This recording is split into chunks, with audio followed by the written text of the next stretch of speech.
Hi guys, welcome once again to Straight Bat with Golf News and Mr. Cricket UAE himself. We had another cracking match. RCB had a perfect tonic with a thrashing of poor old Rajasthan. We're joined as ever by Anis himself, and I'll say hi to him first and then he can do his introductions.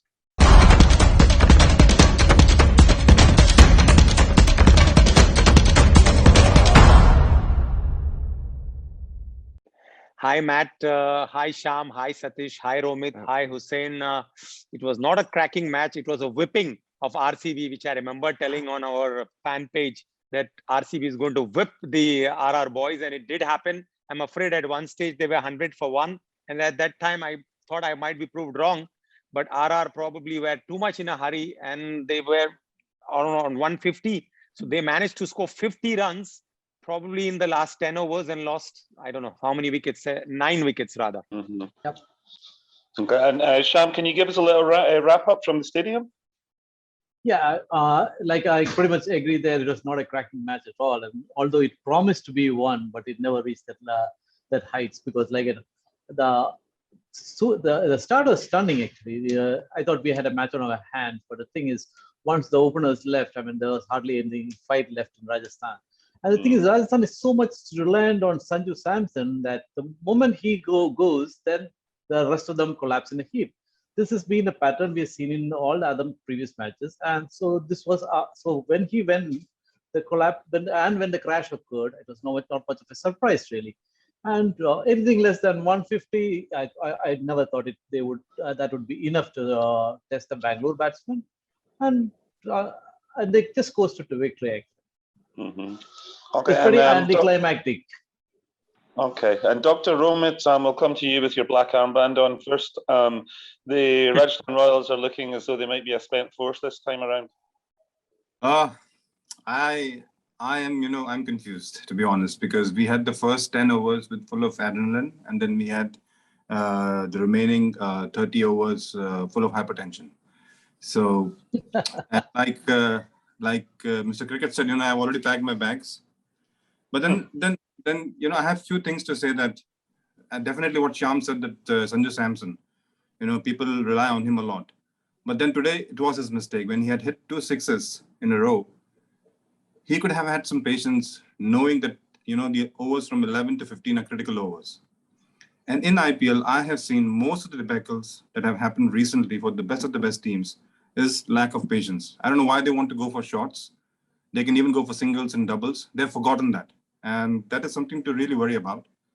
But as, today the Royals really were Royals. So Hussein must be. Which Royals? And Anis proved himself right today. Crackingly right. So I was just going to say that Anis he called it on the Big Show, Maxwell himself, and he turned up big stuff. So he definitely knows his stuff. Hussein, you're going to have a smile back on your face. There's been a couple of wobbles for RCB, but they're looking as though they're going to be at least into those playoff positions. Oh yes, definitely. They have cemented their place in the playoffs now. And how often we have seen IPL teams getting off to a flyer and not capitalizing in the end. RCB yet again failing to get a wicket in the power play, but then I think champion stuff, Shabaz and Chahal, great bowling, and Maxwell, I think a sensible innings for him. A couple of close encounters in the beginning, but then the way he played was amazing. So cheers to Bangalore. And Satish, coming over to you there. Obviously, Evan Lewis got Rajasthan off to a great start, and it looked like it might have been their day. But the team, Bharat and even Kohli before he got run out, Maxwell all getting on there. They shared all the wickets. It looked like a real team effort today by RCB. Yes, it is a real team effort by RCB, but that was made easy by Rajasthan Royals, to be honest. And I would squarely blame somebody like Sanju Samson, because after losing the third wicket, you can't go and try to hit over the extra covers and go for a 6 next ball or second, the following ball, whatever the number of balls is, 2 balls later maybe. Or the longest boundary. And the longest boundary that is, and that's blunder. It's a royal blunder. For all the Sanju Samson's his talent, he has been failing miserably in big games. This is where he needs to show his consistency, saying that, boys, I am there as a captain to lead you from the front.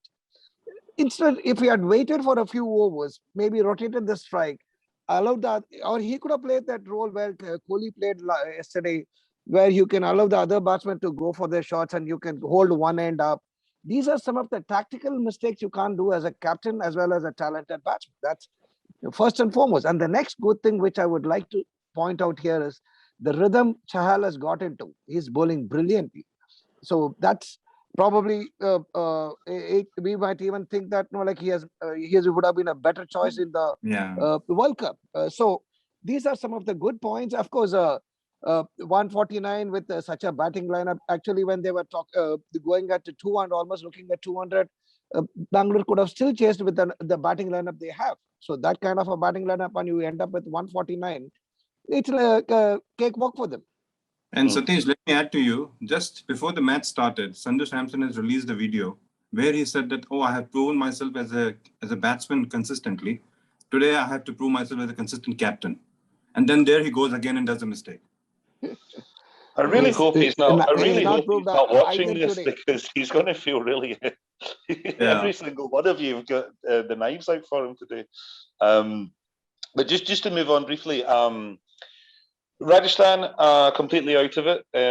Not quite mathematically, I don't think, but pretty much. Mathematically, everybody's got a chance.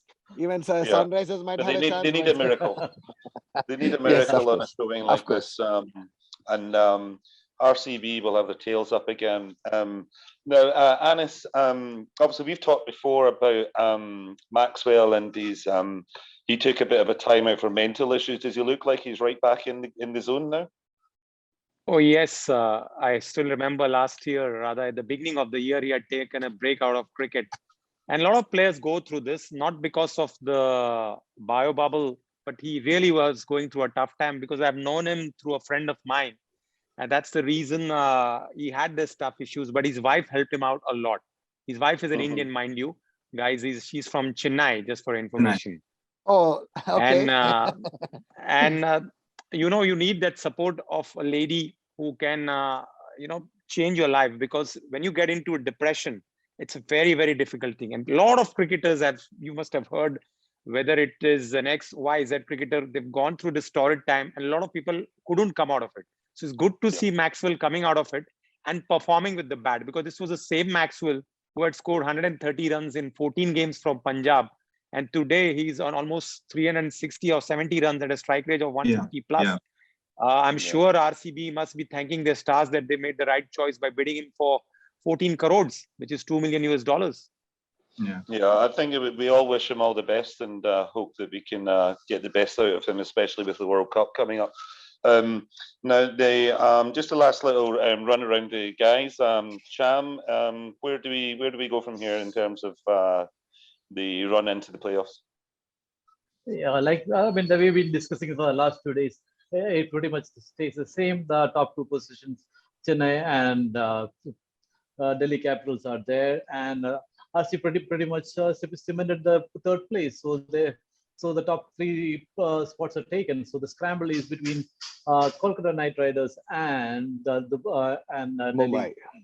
Mumbai Indians. Mumbai Indians, So it will come down to me that between them right now on current form. Actually, Kolkata have their tails up. In fact, because they have come behind at least 3 wins and just 1 loss, and that loss also was a very close one. So right now on form, Kolkata looks good, but I would never write off Mumbai until they really go down. Okay, I think we'll wrap it up there because we've covered everything. As you said, we mentioned a lot of this last night as well, and we'll just see how it transpires tomorrow. Thank you so much to our guests, Romit and Hussain, and as usual to Anis and Satish and also Sham. And we'll be back tomorrow to do it all over again. So thanks very much, guys, and we'll speak to you later.